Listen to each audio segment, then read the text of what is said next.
Yeah, if you think a little outside the square, I'm pretty sure that you could do it in every subject. I believe that to illustrate a commitment to his or her students and the subject being taught, a teacher can instill a commitment into the student's learning, bringing it worth in the eyes of other students, and in turn developing self-motivation. Have faith in your subject. I'm running around constantly telling kids that technology is their favourite subject because it needs to be, it should be. And your subject, while it may not be seen to be the most important subject in the whole school, doesn't matter what it is, if it's the most important subject to 2 kids in the class or even 1 kid in the class, then it's every bit as important as every other subject. So the kids that are doing technology, that need to be doing technology, those are the kids that aren't doing very good in maths and can be doing something good in technology, that's the ego massage they need, and then they can help the kids in technology that are helping them in maths. So I don't think in technology, if you're a girl and you're struggling with a coping sore or something like that, a young bloke who's possibly not doing that well in maths or something, I think he should be allowed to go and help that girl out. It's good for him, it's good for his development, and then she can in turn help him out with his maths or something like that. I think that's something. Don't let me tell you what to do though. Okay, this is just a few dot points. Sorry to do this to you. Education should mirror real life and post-life wherever possible. I've already spoken about that. Curriculum planning should be mindful of Gardner 7 intelligence. Gardner? Write that one down, Rod. 2. There's only 2.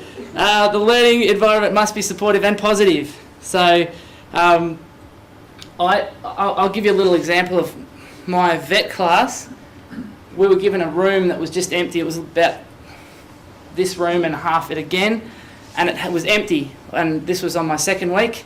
27 year 11s and year 10s in a class of vet kids, and this room was empty, had no furniture in it. And luckily, this is luck, this is not from planning at all, I just sort of came up with the idea that the kids are going to make benches, some work benches, because there was no work benches, no chairs, no tables, nothing to work on, just an empty room. So we made work benches, and I went down and I lashed $3,000 of my own money on tools and told the school that that's what they owed me. And so we had brand new tools and brand new... Are you kidding me? That was my favourite slide that we're not going to see, Rosie. Yeah, I think I can remember it. Damn.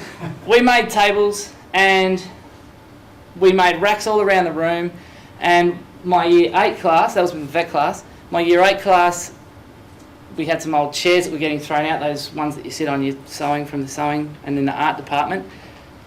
We took the tops off, they had wooden tops, we sanded them down and we did a unit on finishing, timber finishing, and I spray painted the legs. And so the kids, the year 8s and the other vet kids that were working in that class owned the room, and they had absolute respect for it. And since then, every class that goes into that room, they know what's going on in that room. They know that the room, it's probably not the best looking room in the school because of the surroundings, but it's got tables that kids made, it's got chairs that the kids restored, it's got racking around the room that the kids have built themselves, and for some reason, every single chisel in the room is super sharp all the time, the planes are super sharp, all the coping saws get replaced every couple of lessons as soon as they're broken. The kids do it themselves, just because they respect the room and they have pride in the room, and it's because they own it. So that sort of illustrates to me that if the kids can own something, they're going to respect it. And as soon as something goes wrong, as soon as there's a little bit of vandalism on a table or something like that, a kid will come and dob on it. I'm not going to tell you what a kid wrote on the table, but he wrote it on in one class. So I made every kid in the class sand the tables down, so that they were all brand new again, and that got dealt with out in the yard, and I didn't even have to talk about it in class. So that was good. My final slide. The slide? My final. I'll just see if you're going to do it. I just need to remind you of something. Okay, my final slide. There was a heap of points there, and they were all important to me. But anyway, my final slide was a quote from my younger brother.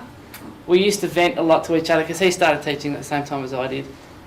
We used to talk to each other on the phone. He lives in Rosebud, I lived in Chuka. And I was struggling, it was killing me this one class. and I'd call him up and I'd tell him about it. It's really hard work. And he said to me something that stuck with me, and it was on a slide, and it was a picture of him up there and everything. He said to me, "Aren't you lucky? Those are the kids that are going to teach you something. Anyone can teach an easy class."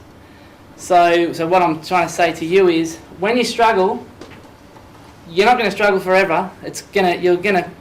One day you'll be able to combat whatever's making these students the way they are, and it's going to be the students that are doing this to you now that are teaching it to you.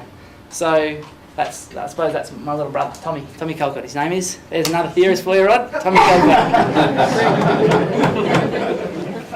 Three theorists, thanks, Rosie. Yeah, that's it. That's all. That's me.